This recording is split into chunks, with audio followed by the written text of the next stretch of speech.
Hi, how's it going? Welcome to Loft 801. My name is Diego, and today I'm going to be reviewing A Girl Walks Home Alone at Night. It is a Persian drama with some horror and thriller elements, and it was released in the United States on November 21st, 2014. It was directed by Ana Lily Amirpour, and the plot follows a skateboarding vampire lady who stops the men of Bad City from abusing women. Chandler Anderson requested this review, so thank you. I really appreciate it. However, before I hop into my review, please take a second to like and subscribe and hit the notification bell. I will literally love you forever and ever. Thank you. This review will contain heavy spoilers, so continue at your own risk. Lastly, if there's something you want to see reviewed, leave a comment and I will get to it. Thank you. We're hopping in 3, 2, 1. As stated, the plot takes place in Bad City. Arash lives there with his heroin-addicted father, Hossein. Unfortunately, his father's drug habits have incurred a debt with a cruel pimp, Saeed, and he takes Arash's car as payment. Later that night, Saeed runs into a strange young woman. She goes with him to his apartment where she reveals she's a vampire and kills him. Oddly enough, I felt a little bit of sympathy for him in his dying moments, but then I remembered he's a pimp and a brutish one at that,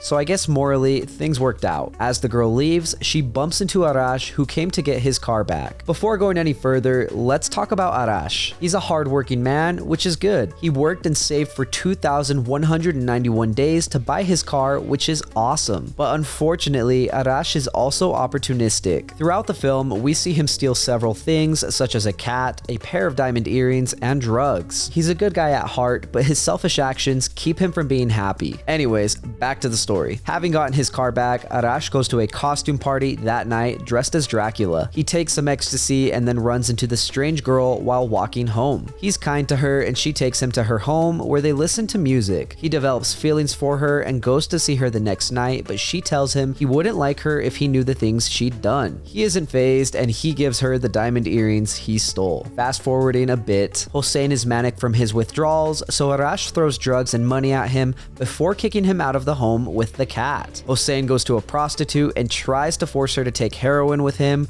but the strange woman finds them and kills Hossein. She leaves and takes the cat with her. The next morning, Arash discovers his father is dead and he asks the strange woman to run away with him. While she gathers up her belongings, he sees the cat he stole and realizes she had something to do with his father's death. As they drive away, he pulls off to the side of the road, angry and unsure of what to do. The film ends as he decides to get back into the car with the girl and drive off. The plot was interesting and I enjoyed the romance between the girl and Arash. There were some elements that I thought were strange, but they made things interesting. I loved how the girl stole a kid's skateboard and then rode around on it for the rest of the film. It didn't add anything to the plot, but it sure was cool. Going back to how I said Arash's selfish actions keep him from being happy, I'm going to give my own meaning to this film. I strongly believe that the more good you do, the more good happens to you, and the more bad you do, the more bad happens to you. Mindset and mentality play a huge role in my personal philosophy, but for the lack of a better word, I basically believe in karma. I think the film does a good job of conveying this concept. Arash is a nice enough guy, but he's not always a good guy. He does bad things, and I think ultimately this leads to bad things happening to him. His car is taken, his father dies, he's unhappy. It might be a bit of a stretch applying my personal philosophy to Arash,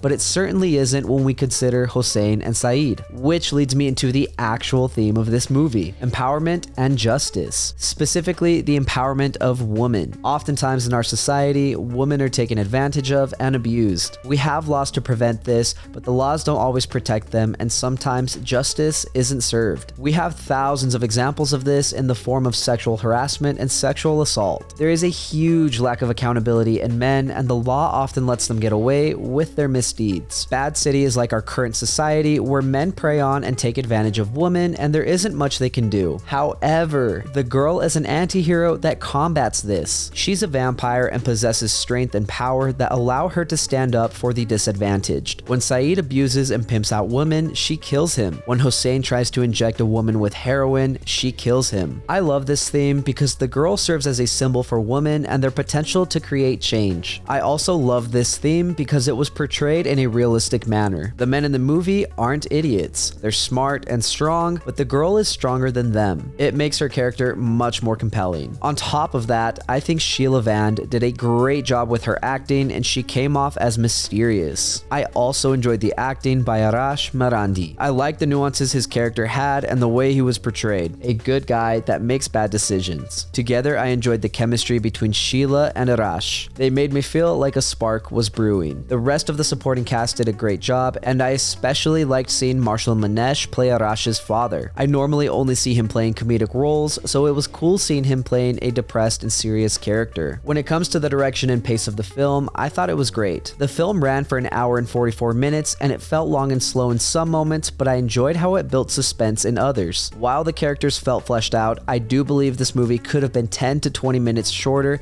and still have been just as good, if not better. One of my favorite things about this movie was the soundtrack. The girl is grunge and alternative with her personality and music tastes, and I loved it. There are several alternative rock songs within the film, with my favorite being Death by White Lies. To give you an idea of how much I love this song, it was my 5th most listened to song on Spotify in 2022. It's freaking awesome. In addition to the soundtrack, the film did a really good job with its ambience and score. They helped create suspense when needed, and they helped bring a smile to my face, so I was more than satisfied. Now I know the dialogue was good, but I can't quite remember anything off the top of my head, so you'll have to take my word for it. I apologize, I will take better notes next time. Anyhow, I enjoyed the cinematography. I loved how everything was filmed in black and white. It was really cool and almost gave the film a noir vibe. Almost, but not quite. What I really liked about the black and white shots is that they helped make an otherwise dull and bland environment feel more alive. The black and white contrast made things feel much more vibrant than muted. I also enjoyed the production design, but I didn't find anything impressive. The set locations were all believable, but they felt empty, and it was obvious that this film had a small budget. However, I will praise director Amirpour because this movie was crowdsourced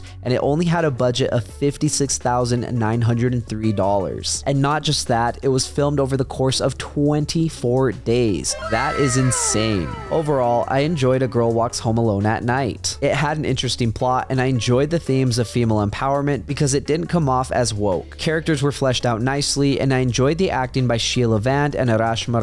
My favorite thing about the film was the black and white cinematography and the alternative rock songs. Death by White Lies helped capture the magic of the film for me. The setting and production design weren't very impressive, but knowing the film had a budget of less than $57,000 makes this film impressive. I gave this interesting vampire drama social commentary an 8.5 out of 10. A Girl Walks Home Alone at Night is a movie I can happily recommend, especially if you like indie films. Thank you for listening to my review of A Girl Walks Home Alone at Night. Chandler, thank you again for your request. If you enjoyed the content and want to support the channel, don't forget to leave a like and hit subscribe. If you didn't enjoy the content, I'm sorry, but thank you for sticking around. If you agree or disagree with me, let me know in the comments. I'd love to read what you have to say, and if there's something you want reviewed, don't forget to let me know so I can get to it. Lastly, if you want to see some more from me, you can check out my vlogs linked up above or my podcast, Friends with Benefits. My name is Diego, and I will see you next time.